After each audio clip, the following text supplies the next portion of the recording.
Так, мы находимся на одном из городищ, выявленных нами в 2013 году. Это находится на напольной террасе Сунжи, тоже укрепленное городище. Здесь был подъемный материал с киевского времени.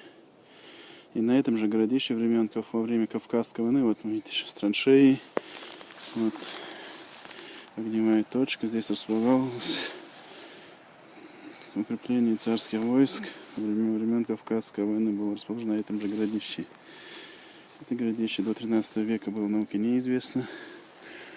И открыто оно было сотрудниками Центра исследований по листу, выдан на имя Мамаева Рашида Хамидовича.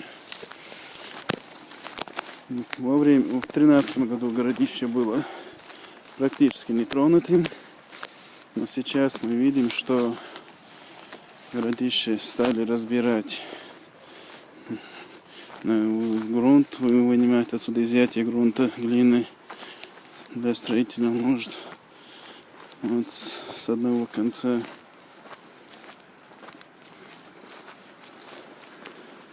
вот мы видим, что экскаваторами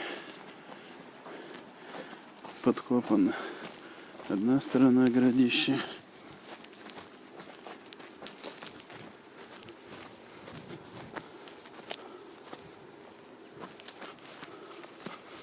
Вот она. И сейчас мы покажем вам вторую сторону, которая еще больше разрушена. Здесь же при разрушении были выходы человеческих костей. Все видимости рядом с могильником могильник располагался рядом с городищем, к западу от городища. Вот он. Вот этот огромный участок был разобран на глину. Почему-то везде на изъятии чернозема глины всегда находят памятники археологии, именно с них берут эту землю. Вот это второй участок разрушенный.